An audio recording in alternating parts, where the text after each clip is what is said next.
Hello everyone. आज बात करते हैं, अगर राहु केतु ट्रांजिट होंगे तो सबसे ज़्यादा इम्पैक्ट किस चीज़ पर आएगा। सबसे ज़्यादा फास्ट मूविंग जो राहु केतु के डिस्पोजिटर है वो वीनस और मार्स ही हैं, लेकिन इस बार वो योग बन रहा है गुरु और बुध है डिस्पोजिटर। और मैंने कहा था अगर दृष्टि संबंध में बना बेस्ट कॉम्बिनेशन है गुरु और मरकरी, एक तरफ विजडम एक तरफ इंटेलिजेंट।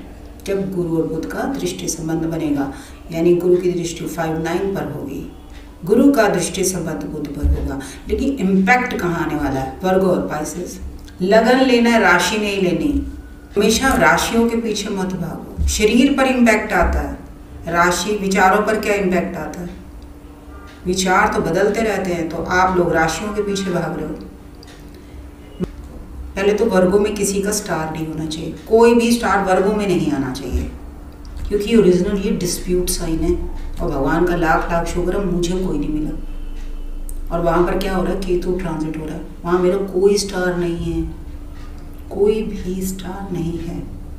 शनि में क्या है? बुध है। बुध फास्ट मूविंग प्लैनेट है, किसके नक्षत्र में है ये देखना बहुत इंपॉर्टेंट है। नक्षत्रों के बारे में हमारी कोई पकड़ है नहीं। अब मेरे पास किसी का डेट ऑफ बर्थ टाइम नहीं है, तो मेरा जो जन्म का राहु है 1973 गुरु बुध का डिस्पोजिटर है दृष्टि संबंध में, यानी वो योग फिर बन रहा है।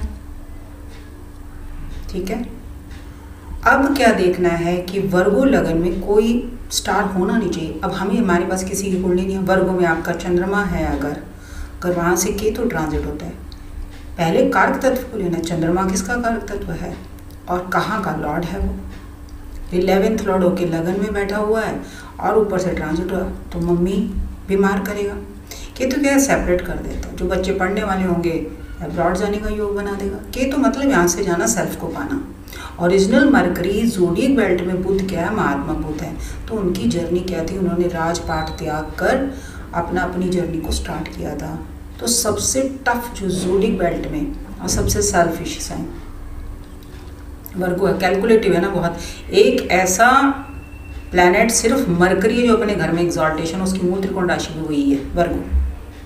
तो ऐसा बंदा क्या, बहुत कैलकुलेशन चलता है, बहुत ज़्यादा पैसा और बहुत ज़्यादा कैलकुलेटिव। कम बोलना, पैसे की तरफ ध्यान देना, और अपना सेल्फिश होगा तो जाके 4 बातें भी करेगा, नहीं करेगा। मूल त्रिकोण राशि क्या है कि खुद को कभी नहीं सुधार सकता, जैसा है वैसा रहेगा। बोला ना, प्लैनेट उच्च का मारेगा। ज़्यादा इंटेलिजेंट भी आपको मार देता है ना, ज़्यादा होशियारी मार देती है। रावण ज़्यादा पड़ गया तो ज़्यादा ज्ञान भी ज़्यादा किसी काम का नहीं है। हर चीज़ को देखिए कंट्रोल में, अति की चीज़ तो हर कोई मारेगा। अब पाइसिस में क्या है? पाइसिस का नक्षत्र कौन सा है? अभी रेवती में आ रहे हैं, तो रेवती में कौन से प्लैनेट हैं? नक्षत्रों पर पकड़नी। गुरु कहाँ बैठे? गुरु राहु के आगे हो गया, अब राहु पीछे हो गया, तो भी अच्छी बात नहीं है। नर्वस सिस्टम, ऐसा बच्चा लड़ नहीं सकता, डरेगा वो हर चीज़ से। अब दूसरी बात क्या है, अगर गुरुदेव जा रहे हैं, जब तक गुरुदेव अश्विनी में जिन जिन के रहे हैं चंद्रमा, अब उनका अच्छा होना शुरू हो जाएगा। कब से? 1 दिसंबर 5 मई से। और मुझे वेट है गुरुदेव के आने का, क्योंकि मेरा चंद्रमा कहाँ है? रोहिणी में। कब आएगा? 5 मई को, क्योंकि मुझे चाहिए ब्लेसिंग्स। जिस टास्क के लिए मैं जा रही हूँ। अब पाइसिस में मेरा कौन सा प्लैनेट है? एक प्लैनेट है मार्स, यानी मेरे भाई और पति पर कष्ट। कन्फर्मेशन मिल गई, मेरे पति का गुरु वहाँ पर है और वहीं राहु ट्रांजिट हो रहा है, तो कन्फर्मेशन है। कारक तत्व दोनों लेने हैं, लेकिन राहु मुझसे जो कहने आया है मुझे अपनी कुंडली में, वो ये कहना है कि लीव दिस कंट्री। क्योंकि मैं कुछ दिनों से अपने बेटे के पास जाने की सोच रही हूँ, लेकिन अभी वो पहुँचा ही है, तो मैं कह रही हूँ अभी 1-1.5 महीना रुक जाती, थोड़ा कंफर्मेशन मिल जाए, उसके सारे पेपर वर्क हो जाए, तो मैं उसके पास 5-6 महीने लगा के आऊँ। 6 महीने का ही बनेगा मेरा, जब भी बनेगा तो थोड़ा उसके पास रह के आऊँ, क्योंकि वो 6-7 साल से है और मैं एक बार भी नहीं गई हूँ। इवन उसको यूनिवर्सिटी से डिग्री मिली थी, तो मैंने ऑनलाइन ही उसको विश करा था। तो ये मैंने अभी सोचा है, बताया तो किसी को नहीं है, लेकिन हाँ मुझे राहु को पता है कि क्या पाने के लिए जा रही हूँ और मुझे राहु क्या कह रहा है।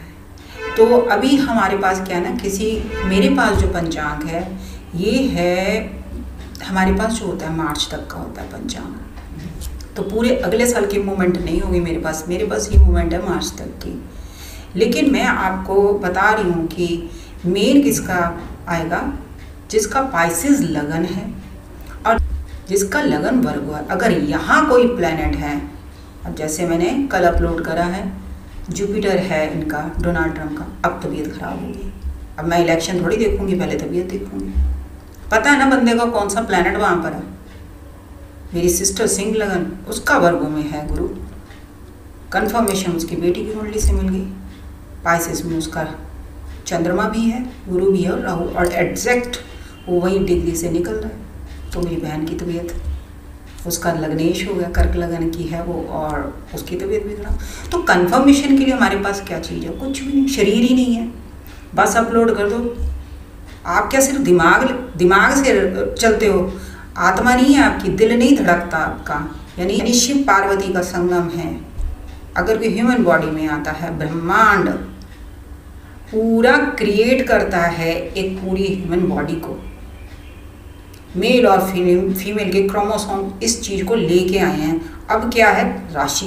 क्या सिर्फ माँ पार्वती को देखोगे, शिव को नहीं देखोगे? अरे भाई शरीर पर ध्यान दो। आपके शरीर पर आ रही है कोई चीज़, फिर आ जाएगी जी चंद्रमा मेरा कुंभ में है, क्या चल रहा है, मेरी राशि, मतलब नाम की प्रायोरिटी है, राशि कुंभ है। मैं क्या, फिर मैं क्या करूँ भैया? राशि कुंभ है तो करोड़ों की होगी, कुछ तो कहना ही होगा। मुझे ये सब नहीं आता। मैं तो भैया जब तक प्रश्न कुंडली ना आ जाए, जब तक आपका date of birth, time, place ना आ जाए, मुझे कुछ नहीं पता। इसलिए मैं अपनी एग्जाम्पल क्यों दूंगी? यहाँ मुझे किसी की कुंडली याद नहीं रहती, मैं रखती भी नहीं। ये मैंने छोड़ दिया सब, इमोशनल ये वो सब कुछ छोड़ के अब यहाँ पर बैठी किरण बाबा ट्रांसफॉर्म लेके।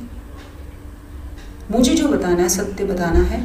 और अब तो इस बात के लिए भी नहीं कि मेरा चैनल देखो, सब्सक्राइब करो, मैसेज दो बस, और इवेंट छोड़ दो। वर्गों में कोई स्टार नहीं होना चाहिए, सिंह में कोई स्टार नहीं होना चाहिए। अब पाइसेस में आपका कौन सा स्टार है किसी को कुछ नहीं पता, कारक तत्व कुछ नहीं पता। इसीलिए क्योंकि आप लोग सत्य नहीं सुनते, इसलिए क्योंकि आपकी पनिशमेंट बाकी है। सच से जुड़ना भी बहुत बल चाहिए, तो बहुत बातों का जवाब मिलता है। तो श्री कृष्ण भगवान रोहिणी नक्षत्र में हैं, तो वो कल वाले अध्याय में बोले पार्थ, वो अर्जुन को पार्थ ही बोलते थे। तो कहते हैं कि ये जो हो रहा है, 5 सेंसेस हमारे, 5 सेंसेस क्या, वही 5 घोड़े जब श्री कृष्ण सारथी बने थे। तो जो होगा वो निश्चित है होगा। यानी कोई अगर ढोलक बजाएगा तो उसकी ध्वनि कानों में आती है। सामने युद्ध होगा, जो दिख रहा है वो देखना पड़ेगा। अगर कहीं इत्र घुल जाए तो मैं सुगंध लेना नहीं चाहता, लेकिन मुझे सूंघना पड़ेगा। घुल गया ना वातावरण में सेंसेस। तो ऐसे तुम धर्म पर निकले हो, एक युद्ध के लिए निकले हो, तो पहले तुम कर्तव्य के लिए निकले हो, और कर्तव्य के लिए जो धर्म का युद्ध करता है उसका तो मोक्ष होता है, जिसके लिए करता हूँ उनका मोक्ष भी होता है। ये एक मैसेज देना था जो द्वारिका में मैं होके आई थी पिछले साल 23 नवंबर को। मैसेज मुझे आज मिल रहा है। जानते हैं ना, मैंने वार्ता में क्या बोला था कि श्री कृष्ण का कोई मैसेज है, जो इसलिए उन्होंने मुझे इतने साल बाद वहाँ बुलाया। बट हो सकता है मेरी एनर्जी कंट्रोल में नहीं आ रही, क्योंकि सुदर्शन चक्र उनको शिव ने दिया था जब उन्होंने पूजा की थी, उनकी अर्चना आराध्या की थी। यानी भगवान शिव के जब 1008 नाम लिए थे, उसके पहले उन्होंने नमो लगाया था, उसके बाद शिवाय लगाया था। बीच में उनके 1008 नाम है, शिव पुराण में आप लोग पढ़ सकते हैं। तो भगवान ने खुश होकर वो सुदर्शन चक्र दिया था।